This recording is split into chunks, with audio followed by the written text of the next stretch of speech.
नमः शिवाय।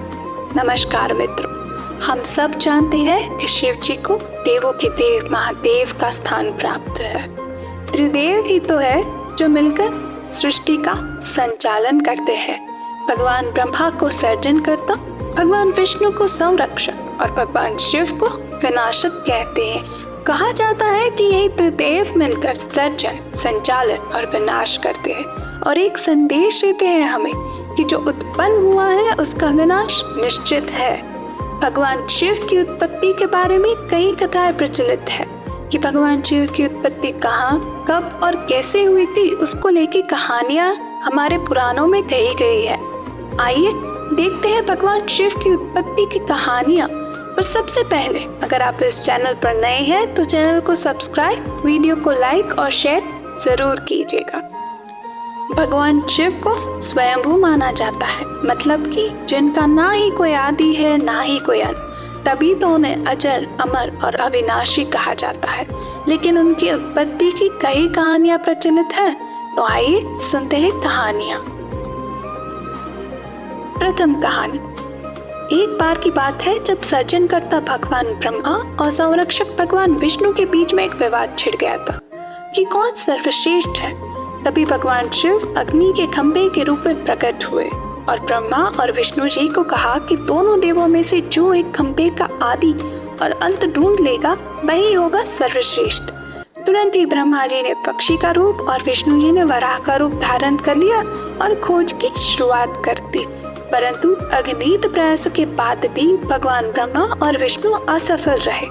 तभी भगवान शिव अपने असल रूप में आ गए और तभी ब्रह्मा और विष्णु जी ने मान लिया कि सकल ब्रह्मांड को चलाने वाली महाशक्ति केवल महादेव है, वही है अजर, अमर और अविनाशी। द्वितीय कथा। भगवान शिव जी के 11 अवतार में से रुद्र अवतार प्रमुख माना जाता है।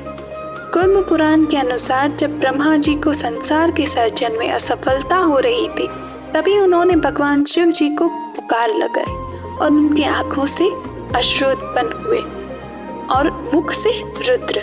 जो अश्रु उत्पन्न हुए वो भूत और प्रेतगण बने और जो रुद्र उत्पन्न हुआ वो स्वयं महादेव का अंश था और जो भूत और प्रेतगण थे वो शिव जी के सेवक माने जाते हैं।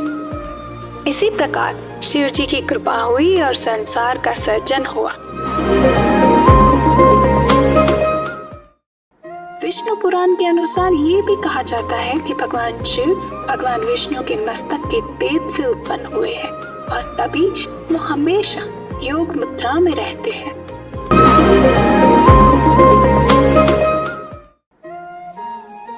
तृतीय कथा।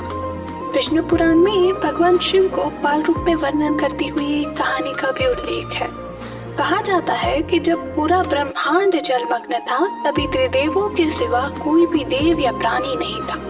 तभी भगवान विष्णु जल सतह पर अपने शेषनाग पर लेटे हुए नजर आ रहे थे और उनकी नाभि के कमलनाल पर ब्रह्मा जी प्रकट हुए और जब दोनों देव सृष्टि संबंधित वार्तालाप कर रहे थे तभी भगवान शिव प्रकट हुए। तभी भगवान ब्रह्मा ने उन्हें पहचानने से इनकार कर दिया, पर भगवान शिव के रूठने के डर से भगवान विष्णु ने ब्रह्मा जी को दिव्य दृष्टि प्रदान की और उन्हें ज्ञात करवाया और तभी ब्रह्मा जी को अपनी गलती का एहसास हुआ और उन्होंने क्षमा मांगते हुए अपने पुत्र के रूप में पैदा होने का आशीर्वाद मांगा और शिव जी ने उन्हें क्षमा करते हुए आशीर्वाद प्रदान किया। जब ब्रह्मा जी संसार का सर्जन कर रहे थे तभी उन्हें बालक की आवश्यकता हुई और उन्होंने भगवान शिव का दिया हुआ आशीर्वाद याद आया और वे तपस्या करने लगे और उनकी गोद में बालक शिव की उत्पत्ति हुई। परंतु ये बालक लगातार रोए जा रहा था।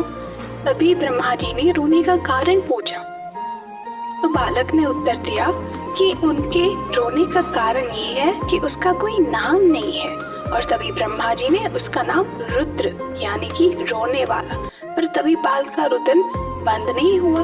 तभी ब्रह्मा जी ने उसे दूसरा नाम दिया, वो भी बालक को पसंद नहीं आया। ऐसे करके ब्रह्मा जी ने बालक को कुल 8 नाम दे दिए। वो थे रुद्र, शर्व, भाव, उग्र, भिन्न, पशुपति, ईशान और महादेव। शिव पुराण के अनुसार ये नाम पृथ्वी पर लिखे गए थे।